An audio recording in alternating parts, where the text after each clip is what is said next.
اگر آپ نماز نہیں پڑھ رہے ہیں، اگر آپ کو نماز پڑھنے میں دل نہیں لگ رہا ہے، آپ کا دل نہیں کرتا نماز پڑھنے کو، تو آپ سوچیں، اپنی لائف کو ٹٹولیں، اپنی زندگی میں یہ چیز سوچیں اور اپنی زندگی میں یہ ڈھونڈیں کہ آخر کس وجہ سے اللہ تعالیٰ ہمیں نماز پڑھنے کی توفیق نہیں دے رہے، کس وجہ سے اللہ تعالیٰ ہمیں سجدہ کرنے کی توفیق نہیں دے رہے۔ اپنی زندگی میں ان گناہوں کو ڈھونڈیں جن گناہ کی وجہ سے اللہ تعالیٰ نے آپ کو نیکی کرنے کی توفیق چھین لی ہے۔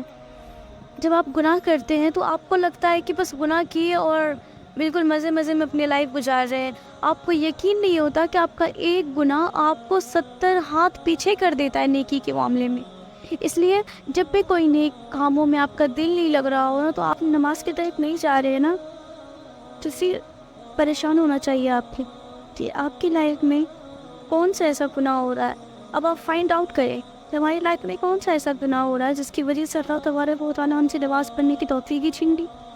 ہم سے سجدہ کرنے کا توفیق چھین لیا۔ اللہ جب کسی انسان سے کسی سے ناراض ہوتا ہے نا، تو سب سے پہلے وہ اللہ کیا کرتا ہے، اس کے دلوں پر نا ایک کالا دھبا، ایک ڈاؤٹ بنا دیتا ہے، جب وہ انسان توبہ کر لیتا ہے تو پھر وہ ڈاؤٹ ختم کر دیتا ہے۔ لیکن جب گناہ انسان کرتا جاتا ہے اور توبہ نہیں کرتا، تو پھر وہی ڈاٹ پھیلتا بڑا ہو جاتا ہے اور پورا دل کالا ہو جاتا ہے، جس کی وجہ سے اس کو اللہ تعالیٰ کے ذکر میں دل نہیں لگتا، نماز پڑھنے میں دل نہیں لگتا، سجدہ کرنے میں دل نہیں لگتا۔ تو یہ چیز آپ اپنے لائف میں فائنڈ آؤٹ کریں کہ ہماری لائف میں کون سی گناہ ہو رہی ہے جس کی وجہ سے اللہ ناراض ہے، جس کی وجہ سے اللہ تبارک و تعالیٰ نے نماز پڑھنے کی توفیق چھین لی ہے۔ یہ آپ کو پریشان کر دینے والی چیز ہے، آپ کو پریشان ہونا چاہیے اس بات کے، اگر آپ نماز نہیں پڑھ رہے تو پریشان ہوں، کوئی اچھی چیز نہیں ہے۔ اگر آپ کو نماز کی توفیق نہیں مل رہی، قرآن پڑھنے کا توفیق نہیں مل رہا، ذکر و اذکار کرنے کی توفیق نہیں مل رہا،